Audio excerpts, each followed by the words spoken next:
Hi everyone, welcome to part 2 of World War I. Our questions to think about: how does World War I change the American economy and society? When the United States enters the war, we are really unprepared, and we need to draft men into the military. We need to build up our military supplies, and we need to really get the power of the United States economy and the American people behind the war. So propaganda becomes an important element of this story.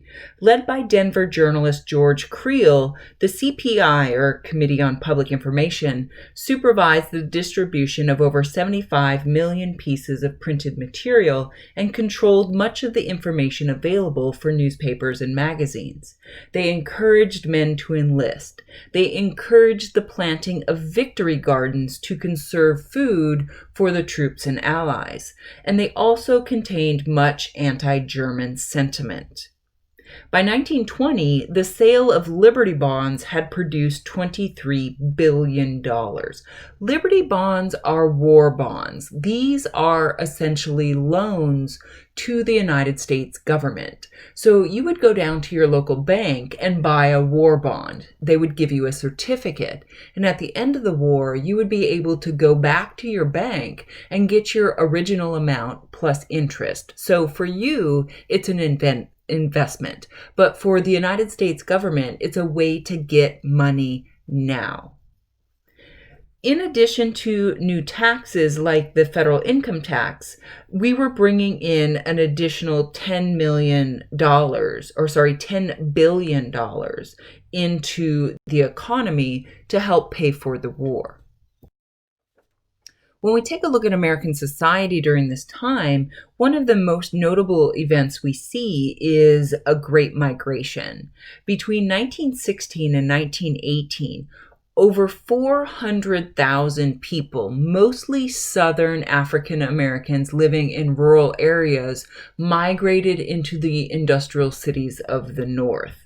The closing off of immigration during the war and the movement of roughly 4 million men from the workforce into the armed forces led to an acute labor shortage. So Northern businessmen recruited Southern African Americans to fill that worker gap. And this really would continue throughout the 1920s. This has an enormous impact on northern cities like St. Louis, Chicago, Detroit, and Cleveland. And it's going to increase racial tensions as a result. In the decade before 1920, Detroit's black population grew by more than 600%. Chicago's grew by 150%, and Cleveland's by 300%. So we have a situation here in northern industrial cities where white men are now facing competition from black men for jobs. And that was something that they just hadn't experienced before. So some of the racial tensions that we would identify with the southern states now make their way into the northern states. By mid-1917, tensions in East St. Louis, Illinois, led to the deaths of nearly 50 people. And this is just one example out of many for the coming decade. Also affected by the war are American women. Early on, American women took on traditional roles. They served as fundraisers, they worked with the Red Cross, and they served in the Nurses Corps. Later on, they're going to work on farms, loading docks, railways, in the armaments industry, in machine shops, and steel and lumber mills, as they took on roles that were generally considered to be male jobs. About 1 million American women participated in the war workforce directly, but most were young and single and already working outside of the home. In other words, the war didn't draw that many women out of the kitchen and into the workforce the way that World War II would.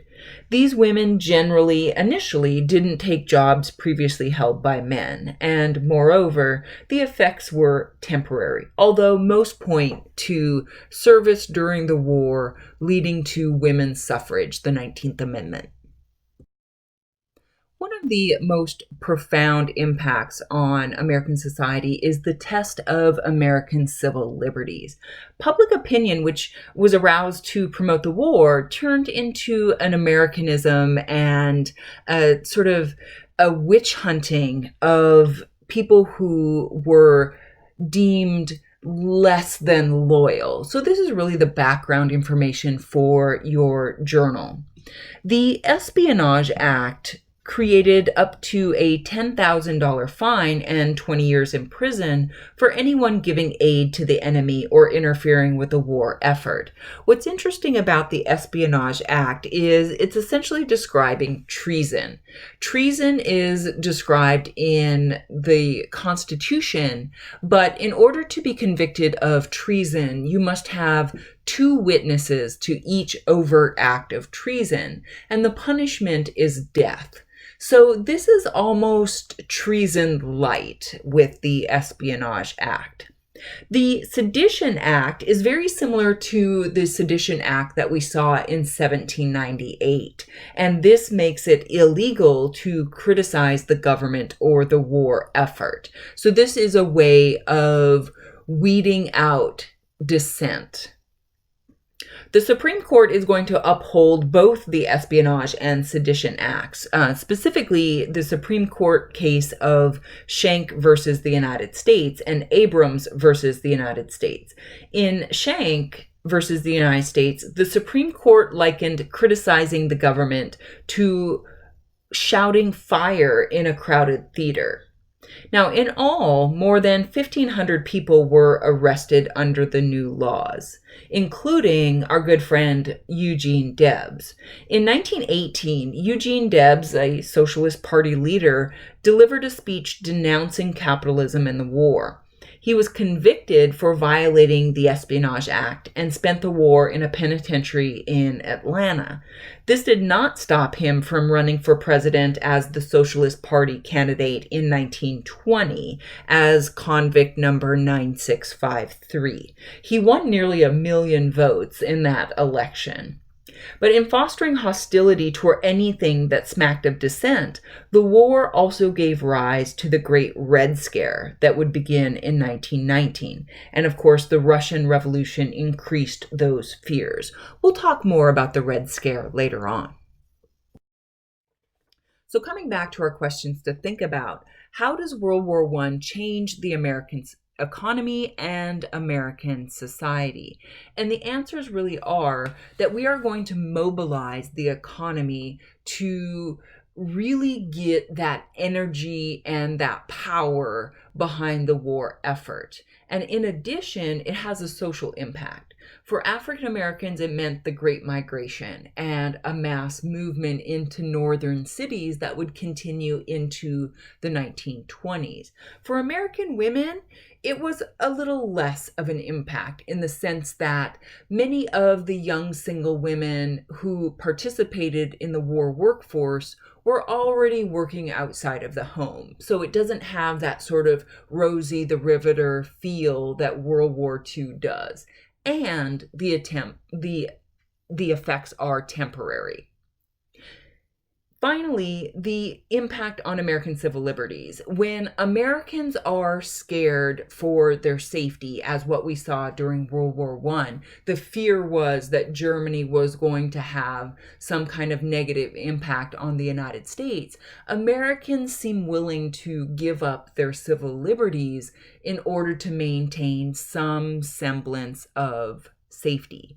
So the Espionage Act and the Sedition Act really clamp down on Americans' free expression, and that is going to be held up by the United States Supreme Court. So stay tuned for part 3 of World War I.